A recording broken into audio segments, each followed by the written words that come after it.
Hello survivors and welcome to another Walking Dead Road to Survival video, and in this video we are going to be going over the League's Season 7 ascendable characters which are going to be available in the Season Store. And first up we've got the exclusive character, which is going to be Stephanie. She's going to be 25,000 season tokens. This is what she looks like when she's got veteran gear to 30. Unfortunately they still do not provide information on non-veteran gear characters in the Ascendance Tower or via screenshots apparently. But with the help of Lady Geek Stat Compare, I've managed to revert her stats back to what they are as a non-veteran character, and she looks roughly like this with her stats. So she comes in with 1,764 attack, 1,871 defense, and 1,711 HP. So very even spread on the stats. She is of course generation 2. She is a tough traded character and she is seen as a support character, and a lot of characters who are seen as support do have those sort of balanced stats. You know, I'm thinking way back when to the original Ezekiel that came out, probably like the first ever real support character, and he had very balanced stats like this. And she of course has an adrenaline rush, and it's called Diversionary Shots. It is a recharge rate of 76 AP, deal 350 damage and minus 20 AP to a line of enemies. Up to 3 teammates get elusive for 2 turns. So basically she's going to have some AP control guaranteed, which is kind of nice. The damage is questionable because you probably want to maybe make her a little bit tanky just based on the fact that she doesn't have massive attack stat, but then again you could make her a damage dealer. 350% isn't terribly low, but she's not going to be able to kill anybody with that. She's mainly there for the control with the AP. The elusive is nice, but it only goes to 3 people, so of course it's a bit random like that. If you do attack with a shield, she'd be fine with a shield on your attack team. If it went on the shield, there'll be no AP gain guaranteed, which would be pretty nice. On a defense team, I can see her just being kind of annoying with that elusive, if I'm honest. Elusive is just one of those annoying buffs that, you know, pop off every now and again, and it isn't the most powerful one, but it does last for 2 turns. And basically elusive means that when you attack a character with elusive, you don't gain AP, but also when that character attacks you, you don't gain AP. So it's actually pretty strong. Raids are all about rushes, you know, it's all about AP control, and she's got a lot of it. But it's just not everywhere. You know, on a defense team you can avoid that if there's 5 characters alive, and on an attack team it'll be kind of random. So go across. The active skill is Impair and AP up. It has an initial cooldown of 2, which is nice of course. It has a cooldown of 4, which is I think slightly higher than the sort of normal controlling active skills. It does have a little bit more on it with the AP up, but most controlling active skills will have initial cooldown of 2 and cooldown of 3. But the cooldown here is a 4, and then the number of uses is also reduced. Normally it has maybe 5 uses, but this is down to 3. Not that the number of uses really means too much, because if it gets to the point where, you know, that's turn 12, that's not very good. Obviously on a defense team you're happy with that because you're defending a bit better, but on an attack team, if you were to use this, not very good. The impair for 2 turns to a line of enemies is nice. 2-turn impair is very strong. And this character also gains AP, but we cannot see how much AP it is. I'm gonna guess it's 35%. That kind of seems to be the norm. However, if it is more than 35%, that's great. But 35% does seem to be the kind of the 35% seems to be the norm, where that's only decent on a defense team but not great on an attack team. Now she has got a specialist skill, and it is Indomitable, and it is one of the best specialist skills in the game, especially for defense team characters, just because obviously she's going to stack up that defense. You can give her quite a lot of defense anyway, just based on the fact that she can be used behind quite freely available characters like Eric, so that defense is going to stack up mad quick. Overall, this character isn't too bad, but it is going to be an 8-week character because it is a season store character, and I don't think it's going to really have that huge an impact on the game.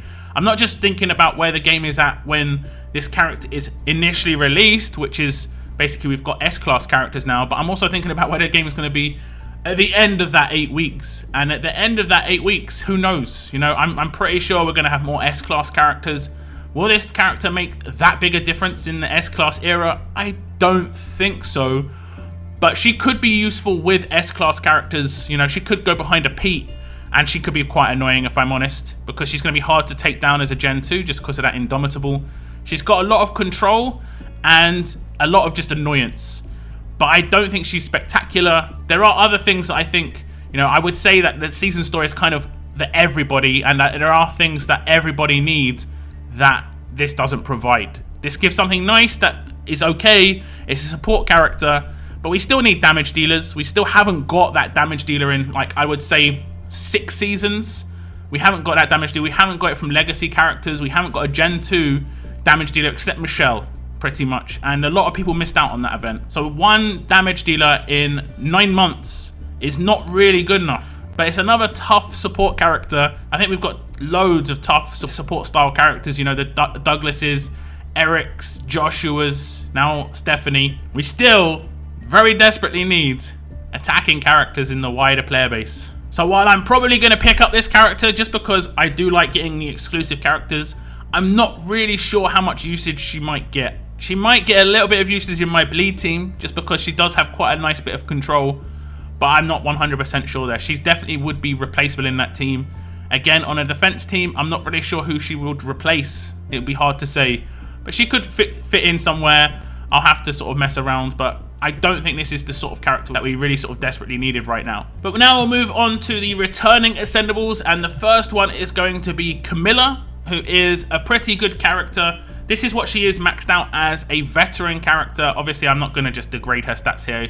We know what Camilla's like. If you want to check out my initial review video of Camilla, you can. The biggest thing on Camilla is that she's got a leader skill over here that gives a huge bonus to AP when attacking and 40% attack to melee characters, which is kind of what we've needed for ages. Then we got Jackson and he just didn't really deliver that. I do have Camilla myself and she is great, especially if you have the 8% AP teams. She works really good, and her rush is pretty powerful against tough characters, but not much else in terms of the amount of damage she's going to do. Not really going to be able to one-shot anyone else except a tough character. You're going to have to double down on the trait advantage to be able to do that. The burn is nice though, so once that character does die, the burn will, you know, pass on to someone else. And I have found that the impair is a nice little bonus on top, just to make sure that that character doesn't rush if, for instance, you don't manage to kill them, or if you weren't really planning to kill someone anyway, but you were just hoping to just impair and burn them down. Active skill is Recover Stun, which I have used quite a bit. She's definitely an offensive character, primarily going to be used on offense teams as a leader. So I think this is a pretty decent addition. The only downside I would say to this character being in here is she was one of the highlight characters to be added to the 5-star token wheel, and that kind of diminishes the excitement around the 5-star token wheel. But I can see why she was added, and from what I understand, the Players' Council had quite a big influence on Camilla being added, so I can only get behind that really, because, like I say, we were massively let down with Jackson being released, and this is going to be the first character that's going to be widely available to everybody, that's going to be able to give all melee teammates 40% attack and a huge bonus to AP when attacking. And it is about time, I'm going to be honest, it is about time. Now there is a second ascendable returning this time round, which is great. They're going to have 2 returning ascendables. I'm okay with them not putting 2 uniques in there. I can understand maybe resources and stuff going on, you know, things that aren't really going to make them money. I can understand that. But returning ascendables not being in there, like 2 of them, would make no sense. And this one is going to be 15th anniversary Rick, who I have got on one of my regions. He is pretty good. There are obviously some downsides to him. The obvious one, which is like so obvious, which you can see, especially with his veteran stats, he doesn't get over 2k HP, he doesn't get over 2k defense, he has nearly 3k attack, and he does not need attack stat. It's a massive letdown for this character. He does not do percentage damage. That attack stat is just going to go towards his basic attacks. You need to stack out his defense, you need to stack out his HP. Again, I did review this character when he first came out, so you can check it out in a link above. It should just be popping up. But this character I found is pretty good. Obviously, the most important thing is the Lacerator, and it's going to become more and more important with these harder roadmaps coming out. It might be important against some of these, you know, higher end teams as well. I think a green Lacerator would work well against a melee defense team, whereas a fast Lacerator would work quite well against a ranged defense team. So with Shiva being last season's Lacerator and this season's being Rick, I think definitely you should be able to deal with these high-end S-class teams. Even if it is a bit slow, you will be winning, but it will just be really, really slow. Now, he has got attached weapon as well, and it just doubles down on the issue. He was one of the first sort of main characters, and I did call this out quite heavily in terms of just how badly his kit was made, in terms of just giving him so much attack when he just doesn't need it. But he has got confused when being attacked, so potentially this guy could be used on a defense team. I've seen him on some defense teams, and I completely forget that he has confused on defense, and I just target him, and then I confuse like 3 of my people, and I'm just like, okay, and it has gone badly a couple of times where I've just completely forgotten what his weapon is, just because I rarely see him but because you have to gear him so defensively, he can just slot into a defense reasonably well. And the way that AI works as well is if anyone's got bleed, he will 100% follow up with it with Lacerator. So it's sort of like if someone is neutralizable, someone will follow up with it with their neutralize specialist skill to potentially neutralize that character. The AI works pretty well there. So those are the 3 characters from the Season 7 Season Store. I think the returning ascendables are good. I think it's great to get a leader. I think it's nice to have another Lacerator specialist. If you've got these characters already, it might be worth getting a second Rick. It's debatable.